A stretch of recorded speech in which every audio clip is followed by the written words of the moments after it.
Hello, I'm Paula Dunstan. I'm the former National President of ASANA, International Education Association. I've been working with international students for over 20 years. The story you are about to see highlights the real experiences of international students living in Australia.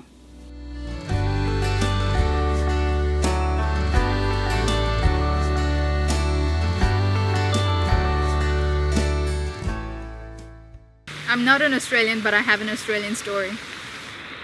My name is Shufaa. I'm from Kenya, Mombasa. It's an island on the Indian Ocean. I'm studying law here. This is my third year. The reason why I chose to study law was because I have an interest and a passion in fairness, justice, equality, and especially fighting for people's rights. So far, I think what I find most interesting in law right now is stuff that I can relate to. I know my rights. I think that makes me feel very empowered, knowing that nobody can take advantage of me. I think once I'm done, I'm probably going to go into working with NGOs, probably towards international law, international relations. Stuff that I know that I can make a difference in, maybe inspire people to do the right thing or to gain education. I come from a family of 5. My sister's here, she's graduated.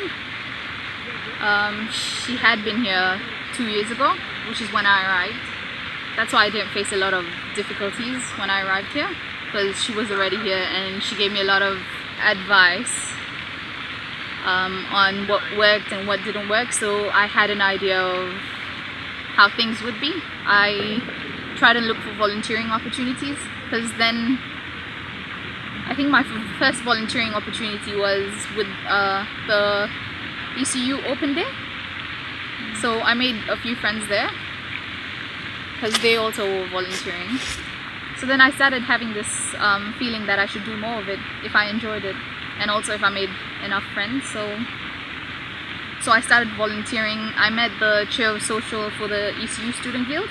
She's in the secretariat for the Student Guild. So I met her and she told me all about the events they were holding on campus and about volunteering. I joined the social committee. And after I joined the social committee, there was a lot of events we were running, and I met so many people. I met people from Australian backgrounds, people from different backgrounds, different international students who weren't even from my country. The next year, I decided to run for the Junior Lock Campus Rep, and I got voted in. When you know different people from different cultures, you get to learn stuff about different people's countries. You get to learn about their culture, and it's so interesting. Maybe helps you get a job. Maybe it could help you. For example, if you want to go to China and you have a friend from China, that's a nice place to go, because you know there's someone there who can take you around and show you China from their perspective. Because there's people from different cultures, and a lot of people have settled in Mombasa and conquered and colonized Mombasa. So you'll find Arabs, Indians, a mix of course Africans, a mix of Africans and Arabs, a mix of Indians and Arabs, and also Caucasians. Very beautiful beaches, wildlife, very hospitable people who will invite you for dinner even though they don't know anything about you. Just maybe half an hour of conversation and they'll invite you over for dinner. Another thing I did do was look for a job. I think it was quite disappointing for me to get here and find that things were really expensive, and the exchange rate from back home was Kenyan currency was pretty low, so it was quite difficult to sustain my living here. What I didn't understand though was how hard it was for me to get a job. I think I made about more than 250 applications and I didn't get a job, and I didn't understand why it was so hard for me to get a job, like at a supermarket checkout or serving coffee. I mean, what does it take to do that? I don't need to be a professional, or I don't need to take a whole course like to do something like that. because I believe there's two zones. There's the comfort zone, and there's where the magic happens.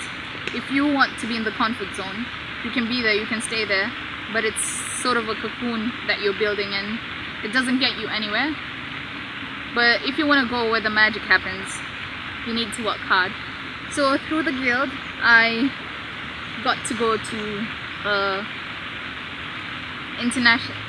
the Council of International Students of Australia National Conference in last year July in Brisbane, and we finished the conference, and I thought it was a great opportunity for me to professionally develop myself and also to gain public speaking skills and to just personally develop myself. So I took a risk.